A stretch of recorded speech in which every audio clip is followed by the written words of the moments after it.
All right, all right, all right. Welcome, welcome, welcome. I'm James Oliver Jr., co-founder and CEO of Kabila, a co-founder matching app and a dope community of badass founders. And you know what we do? We do the Kabila conversations. Why? Because we are here to help you be the best founder you can be. And part of being a good founding is getting plugged into the right networks and getting the capital you need to catapult your business. And today is no exception. I have a special guest per usual. I have Shirine Marzouki, who is the investment associate at Techstars Atlanta, powered by JP Morgan. Man, that is a mouthful. Holy cow.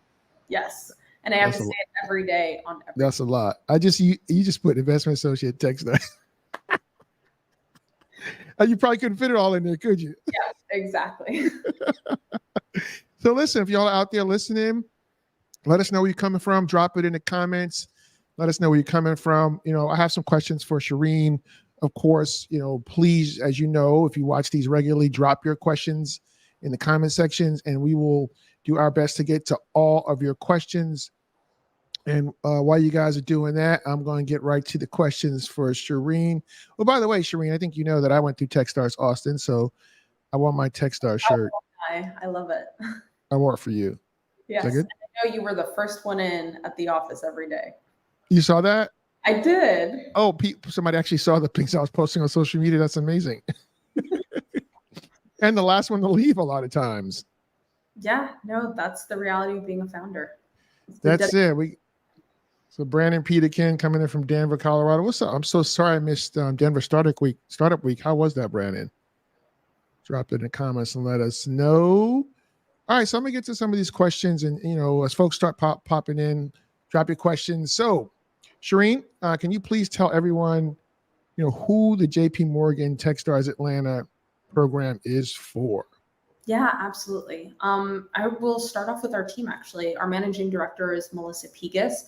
She is a wonderful managing director. She was a chief revenue officer for over 15 years of her career at 9 different startups. 8 of them got acquired, 1 of them IPO'd. And so she has been able to build a tremendous program for our founders that are building the future of commerce technology, consumer platforms, consumer enablement, commerce enablement, the creator economy, and CPG. We've really been able to focus on it, and it has allowed us to create an investment thesis to then curate our program and cater to our founders that are in our industry.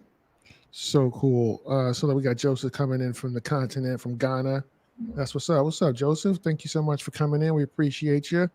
Please share this out. Also, if you're listening, watching this, please share it with your followers on social media so we can get more people to the conversation.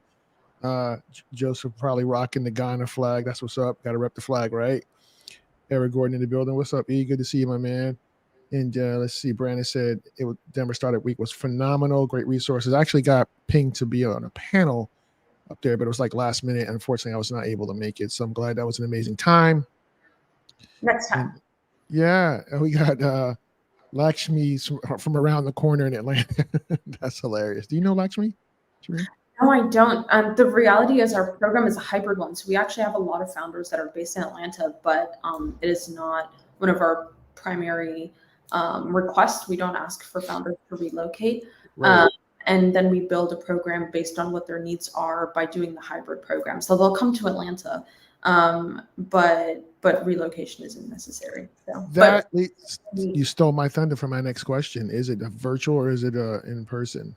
Yeah, so we believe in a hybrid program. I think that's the best of both worlds. We understand that, you know, moving is really cumbersome and difficult at times, depending on what your arrangements are, what your lifestyle looks like. So all of the workshops, the mentor matching process that is curated, all of the advisory with our EIRs, but also with Melissa, who's our wonderful managing director, and our team, all of that happens virtually. And it allows our founders to have that flexibility and focus on their business. And then the in-person aspects of the program are being able to connect with investors on the ground and being able to start building that relationship and really the trust behind the venture capital space and ecosystem that fuels everything. And as well as our demo day and conferences. So kind of really trying to find that balance so that it works out for everyone. Yeah, I think the hybrid thing. When I went to Techstars Austin with Kabila, we were in person, so I was flying back and forth every week. Yeah. Whoo, child, to Austin, Yes. burning up a bunch of that Techstars money, flying No. back and forth, man. So in this way, we've been able to accommodate, and we're very excited to say that our next program is also a hybrid one. That's so good. Is there any research around, what's better, hybrid or in person? I think we've done internal research from our team specifically that we've appreciated this method, but again, it's really on a case-by-case basis because some founders really appreciate being in an office and having that cohort experience day in and day out. Yeah. Others really enjoy the flexibility because they are flying out to different cities or meeting with different people. So being in person in that case means that for the 3 months you're very much tied to the city that the program is in. So again, it's personal and it's your choice. Yeah, totally. No, I totally get that. Again, if you're out there listening, please share this with your followers on social media. Also, drop your questions in the chat. We'll do our best to get to all your questions. How many startups do you accept with these applications? Are open now? Yes. Yes, applications are open now and they close November 29th. I've been talking to a lot of founders for the past few weeks now, and it's been very exciting. And I love meeting founders. It's probably my favorite part of the job, and being able to see how we can use our resources at Techstars and our team to benefit our founders. So 12 companies are accepted per cohort. And that allows us to really focus and create a curated program for each. And the way we do that is we ask all of our founders to set up goals so that by the end of the program, we're on track and we've been able to meet them because we set the expectation. Right. So on the bottom of the screen here, I put a ticker, which is the link to the website to get to Atlanta JP Morgan program. So if you want to learn more about the program there after this call, you could easily go there. Here's a question from Joseph. Mm-hmm. Is it okay for a pre-revenue startup to apply? Oh boy, what a question. Yeah, it's a great question, Joseph. We do accept companies that are pre-revenue. We have accepted companies that are pre-revenue. We always say it's never too early to apply. So those are the things that I would say. And when you do that, really focus on the space that you're innovating, really be clear with your description of the company. I think that's number one. Being able to build your website is number two. So that also is clear to your customers and your investors because we want everything to be on the same page. And then, I love it. And then lastly, showcase your product. Where is it? Even though you're pre-revenue, you're building. So show me what you're building. Yeah, no, that's a good question. So when we got into Techstars Austin, we were pre-product, pre-revenue, which I'm guessing you probably are not doing a lot of that into the programs these days. Yes or no? It really depends on the companies. Like I have been that person that has said I like post-launch, post-revenue, and yet have met some of my favorite founders that were pre-launch, pre-revenue as well, and they blew me away. And I was like, I had so much conviction in them that I was like, Melissa, I need you to look at this. I need you to do our due diligence with me because I really think there's something here, even though we're so early on. So I would really say it's never too early to apply to be in program. And if anything, if you are pre-launch, pre-revenue, it's actually great because you're surrounded with founders who are further along the journey that you can ask all the questions that you want answers to. And in that way, kind of avoid all of the mistakes. So, but don't you think that in the current fundraising environment, pre-product, pre-revenue startups are going to have a much harder time raising capital? Yes, they are. I've been talking to quite a few investors on a day-to-day basis. I think right now at the seed round, we're looking at a 250K ARR tranche. Like that is kind of the signal that we're looking for. There are always, metrics where investors will look at earlier than that. You said at the seed round, you said 250K or pre-seed? No, seed. Yeah. So not too bad, right? But the reality is it is going to be more challenging. But, I think one of the biggest assets of being a founder is grit and resilience. And so that's how you'll be able to do it. Okay. Joseph said he's been building since he's graduated university. Jeanette says she's calling it now. The Bobo Collective is going to be one of the 12. So I assume you're applying, Jeanette. Folks, if you're listening, please drop your comments, your questions in the comments. We'll get to them all. Please share this with your followers on social media. Just hit the share button and share this out, please, so we can spread the word here. Joseph's business is todo.africa. Oh, dope. I didn't even know that .africa was a domain name. That's pretty dope. And then my good friend Andrea, what does due diligence look like for pre-revenue startups? Oh, that's a great question. Yeah, so I think due diligence looks different for every venture firm, and depending on the teams at Techstars, we'll be asking you different questions. We love to focus on KPI metrics. That is one of the ways that we can understand what's going on with your company, and then we'll ask for your data room. And so in your data room, we'll have a few different things that we're looking for. And from there, we can understand what can Techstars help you with, right? So let's say, you have a great product and you have great customers. However, your pitch deck needs a little bit more clarity. Then I will put that down in my notes during the due diligence process. Like we need to, introduce you to designers or our pitch coach and be able to really build that out so that post program you have a beautiful pitch that is tech savvy. And the reality is you're, competing with hundreds and thousands of startups. So your pitch, even though an investor will spend a minute to 2 minutes on it, almost like a CV, it still needs to stand out. And that's one of the ways that we do so. So those are some of the things. But again, it really allows us to curate the program. So you mentioned a data room. Like, what are you looking for in a data room for pre-revenue startups? So for pre-revenue, I'm looking at the team, really like what have you done prior? What has led you? What is the origin story? Looking at the competitive analysis and the market sizing. So that is something that either a founder will share with us, or I will myself go on PitchBook and do the research behind it. It also entails going through the cap table, seeing if it's clean, if there's any dead weight, why can this be mended? Looking at the incorporation of the company. So there's a few things that we look at, especially in the venture space. Like you will be asked to be a C Corp Delaware when you enter Techstars. We've had many people and many founders do a flip, but it really is a great time to flip into a C Corp Delaware once you are part of an accelerator program like ours at Techstars, because then it will be a lot easier for you to get funding post program. Yes. And thank you, Hannah, for this question, because Hannah's like, this is why we're here. Can you please get to it, knock it off with the other questions? Thank you, Hannah, because I was going on the rabbit hole. I appreciate you, because this is why we're here. How can people put together a good application for your program? That's what people want to know. Yes, I think a lot of the times they see empty questions. So I think definitely making sure that all of the questions on the applications are filled out. Definitely putting your website, your LinkedIn, your team, really focusing on your revenue streams and making that as clear as possible. If you have traction from a revenue standpoint, definitely put that in for the last 6 months. That'll give me a really clear understanding of where you are from a go-to-market strategy. And then afterwards, your pitch deck. That is one of the key figures that I'm looking at, because I will go through it. And it's one of the ways that I'm able to understand overall, what are you building? And that allows me to then want to connect with you and start interviewing process and the rest. So that's the second time you mentioned pitch decks.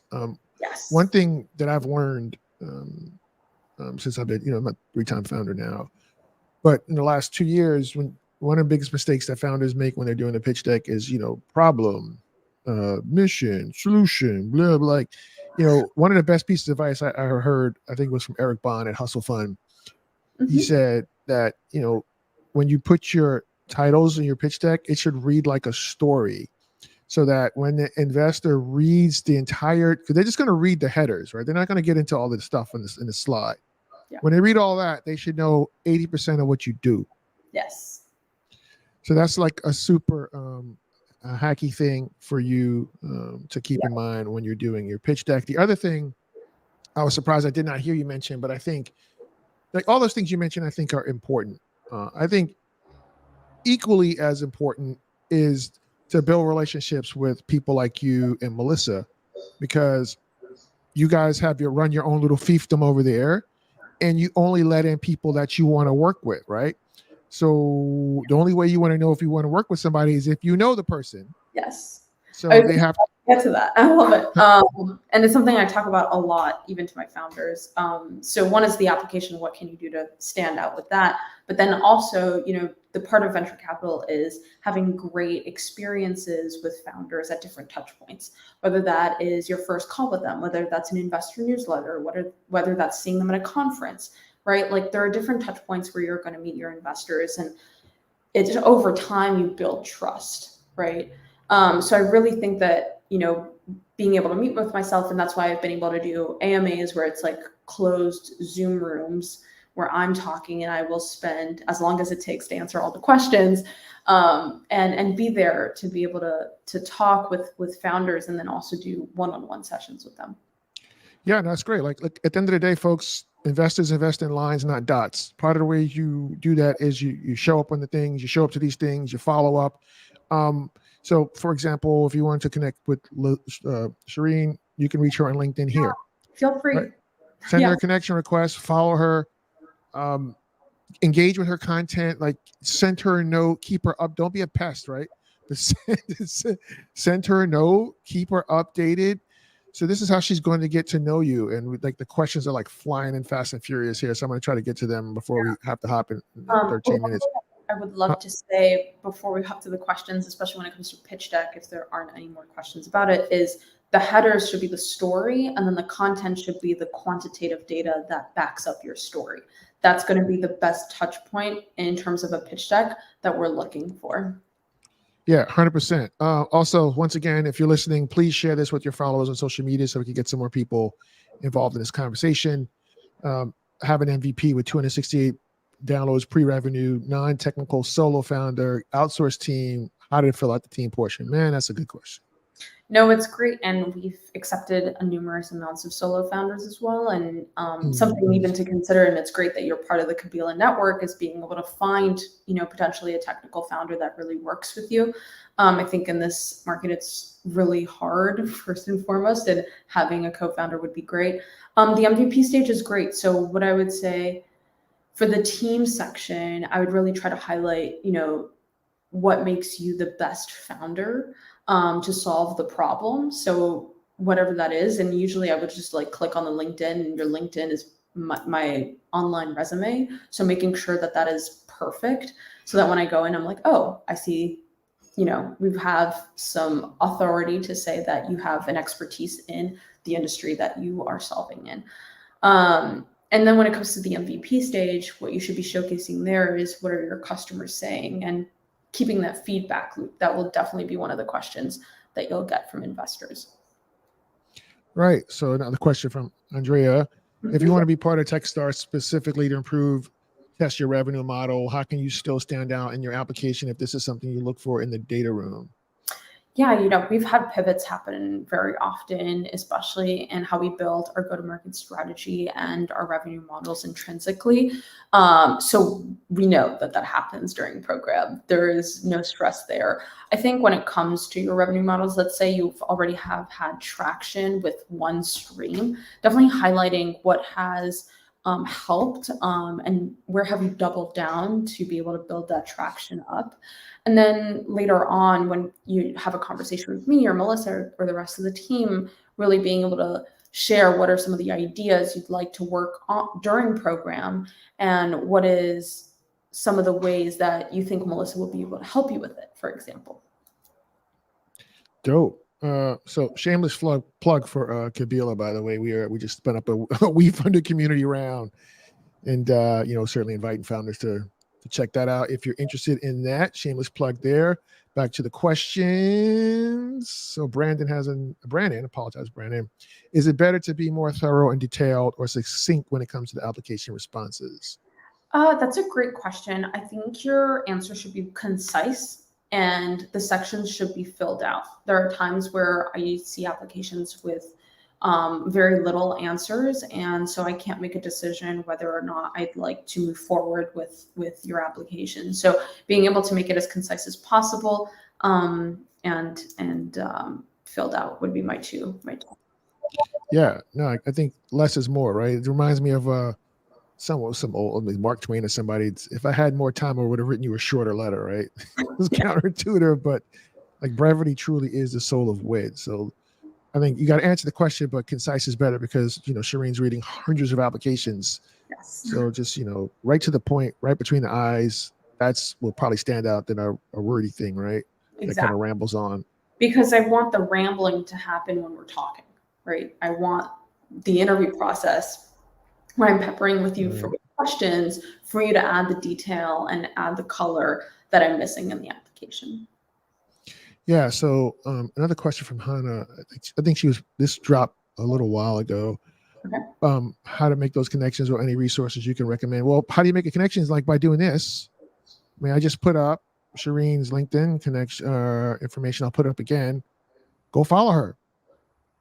I mean, I assume you do office hours and such, Shirine? And I have an AMA coming up next Friday as well, where I go through pitch decks live and give like honest feedback. I think one of the things that investors don't do often is, when you get a pass, you don't really know why, and usually it's general feedback. So I'd like to go slide by slide and say what are the things that I would tweak.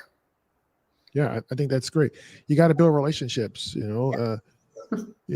you had her email address, just if you have an investor update, just add. Honestly, I would even ask if I could. Well, I would ask if I don't know you, but if I know you, I would just add you to my investor updates. If I don't know you, I would ask if it's okay to add you to my investor updates. But that's just the way to stay in touch. Yes. And any investor who said you're too early, definitely add them to your investor newsletter. And your newsletter should be concise and have a lot of data points. And any of the descriptions should be like highlights of like, what did you do in the past quarter that was noteworthy?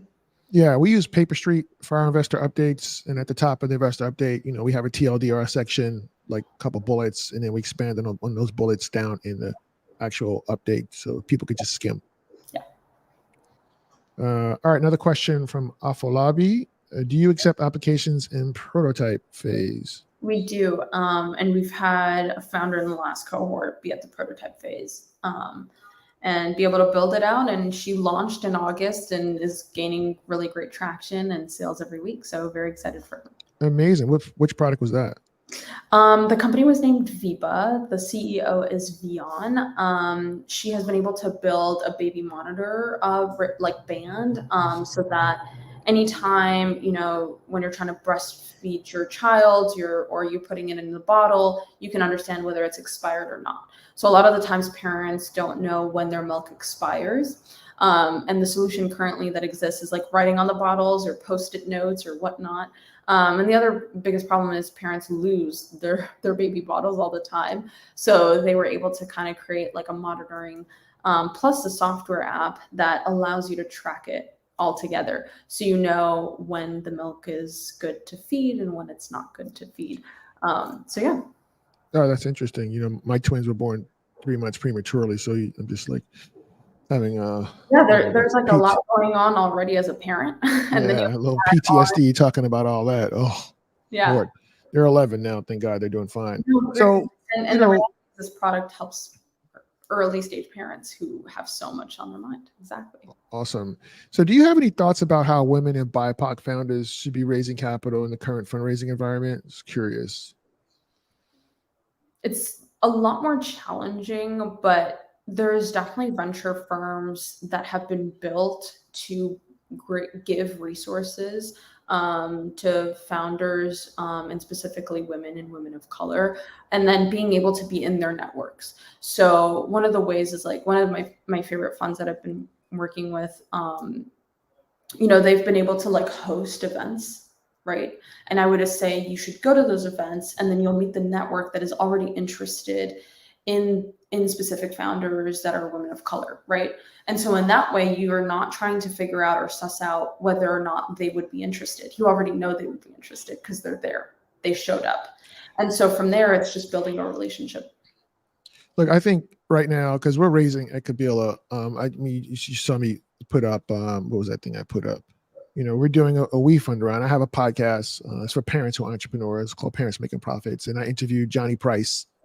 He's a VP over at WeFunder. And as a result of that conversation, he inspired me to spin up a community round. So in the process of doing that, I think right now, founders got to be super scrappy. If you have cash, you need to be figuring out how you can extend your runway, cut your expenses. I've been spending a lot of time talking to angels, specifically angels who are or were founders, because those folks, they move with three things: speed, empathy, and conviction. If they like you, like what you're building, they will wire you a check like in 2 days. Yeah. Right. It's not a lot of shenanigans. I had one investor, I asked him to help me put together, just help me shape the direction of my pitch deck. Right. And in that process, the deck wasn't even done. He's like, this is dope. Like, can I invest? Yeah. Right. So, ask, and that's great because he got a chance to understand how I take feedback. Do I do what I say I'm going to do? And does he like working with me? So you have to be very creative and scrappy right now, because it's freaking hard out in these fundraising streets right now, especially if you're an overlooked or underestimated founder. As it is, and this is just me kind of going off script a little bit here, but look, Black founders in general are going to get, 1% of VC funding. Overlooked founders, if you add us up collectively, we get less than 10% of VC funding. So, we have to be very creative about how we're going to get access to capital. So I just think everybody out there listening just need to keep that in mind as well. And I'm only saying that because I'm out here in these fundraising streets with all the rest of y'all too. So Lakshmi says, our applications reviewed on a rolling basis, more advantageous to get in early. Yes, they are reviewed on a rolling basis. And we just process them as they come in, and we're able to give feedback as well. Awesome. So we have 3 minutes left, everybody. If you have some final questions, you want to pop them in here. Shirine, is there anything that I didn't ask you that you wish I would have asked you? No, I think we've covered the majority of it, and I really enjoyed our conversation and how it flowed. I think it was really great, and we touched a lot of the things that are relevant. I think a lot of the pre-seed companies that would usually go out to VCs are going to angels, right? And we're just coming back and resetting to the times prior to the 2021 craze. Yeah, that's a whole fact. I'd like to I always jokingly, but seriously say that, this year's pre-seed investor is last year's seed investor. Oh yeah, no, it's exactly what it is. And I think as things have shifted, our teams at Techstars have also shifted. Yeah, 100%. How can they find out about your AMAs? Is there a link or something we can send them to for that? Yes, it's on my profile, and I'm happy to share it again via LinkedIn that way. Oh, okay, perfect. It's on your LinkedIn profile? Yes. Oh, perfect. So I'll drop that link to your LinkedIn profile again. There's that. Take that ticker down. So yeah, connect with Shirine on LinkedIn, y'all. Look, like I said, investors invest in lines, not dots, right? So you don't just show up in Shirine's email box with an application and she don't know you from a can of paint.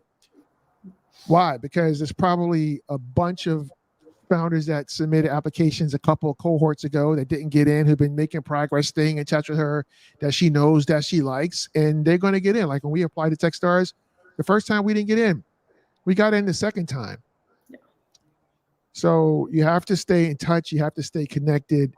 I think that's part of the secret sauce. Get engaged, show up at her AMAs. I think that will give you an advantage, and keep making progress and keep showing the progress. That's my 2 cents. You want to add to that, Shirine, or not? No, you're absolutely right. Actually, one of our portfolio companies, they were too early in the first cohort, kept sending us investor newsletter, and by the end of the quarter, we were like, okay, now they're ready to join. Exactly right. All right, so we're going to wrap up here. If you could hang out for 1 second, Shirine, after I wrap, so we could close out here.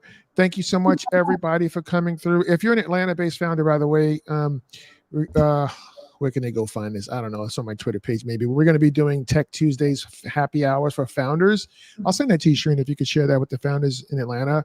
It's going to be at WeWork, refreshments, food. It's going to be a great time. We'll be doing it every Tuesday, first Tuesday every month at WeWork in Midtown. It's going to be awesome.